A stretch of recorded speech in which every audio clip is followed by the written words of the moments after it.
हमारे चैनल को अवश्य सब्सक्राइब करें और नए अपडेट्स सबसे पहले पाने के लिए इस बेल बटन को दबाना न भूलें।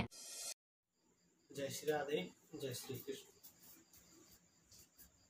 आज हम उस संबंध में बात करेंगे जो आज हमारे भारत देश में सबसे ज्यादा विनाशकाली है। जो बीमारी आज हमारे देश में काल की तरह फैली हुई है और हम सबको अपना ग्रास बनाए हुए है, कोविड-19 कोरोना महामारी के रूप में जो हमारे देश में आज बहुत तेजी से विकसित हो रही है, बहुत ही तेजी से बढ़ रही है। तो प्रश्न है कि विषय है कि यह आई कहां से और इतनी तेजी से इसका विकास कैसे हो रहा है।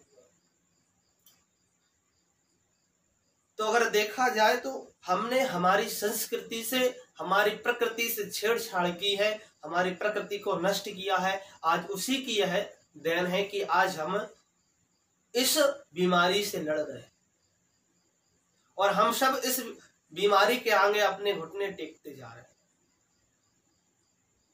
हमने हमारी प्रकृति से खिलवाड़ किया है, हमने अपनी प्रकृति को नष्ट किया है।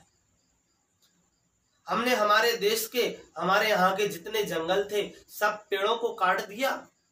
हमारे देश में जितनी सुंदर नदियां थीं उनको नष्ट कर दिया। उनमें दूषित नाले इत्यादि को मिलाकर के उसको नष्ट कर दिया। विकास के नाम पर आपने हाईवे बनाने के नाम पर सारे वृक्षों को काट दिया। आज समय वह आ गया कि हमें ऑक्सीजन कई हजारों की कीमत में वसूल करना पड़ रहा है। लोग श्वास लेने के कारण व्यक्ति का जीवन समाप्त हो रहा है। ऑक्सीजन नहीं मिल रहा, उससे हजारों लोगों की मौत हो रही है। क्यों? हमने हमारे देश के पेड़ों को बिल्कुल नष्ट कर दिया।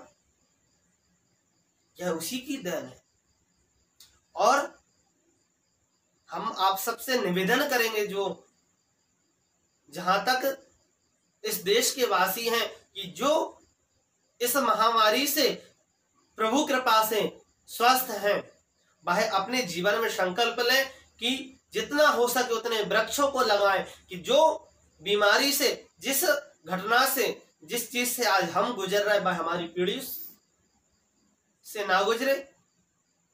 जो संकट आज हम झेल रहे हैं वह हमारे आगे की पीढ़ियों के सामने यह समय ना आए।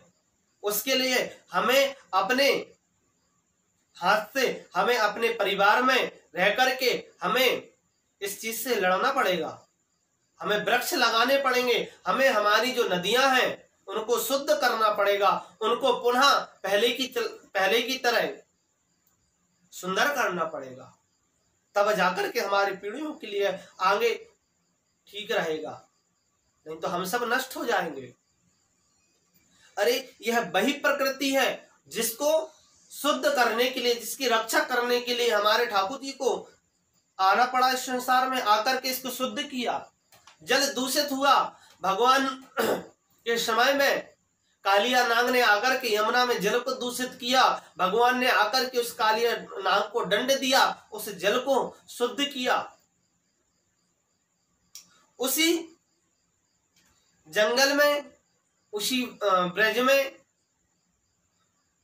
असुरों ने आग लगा दी। उसको भगवान ने दावानल अग्नि को अपने मुख में पी करके उस वृक्ष की, उस प्रकृति की, उस वृक्षों की रक्षा की। आज हम उसी प्रकृति को नष्ट कर रहे हैं, उसी जल को विशुद्ध कर रहे हैं। भगवान ने गिरिराजी धारण करके हमें बताया कि प्रकृति का कितना महत्व है हमारे जीवन में, और आज हम उसी प्रकृति से को नष्ट कर रहे, उसी प्रकृति को खत्म कर रहे हैं।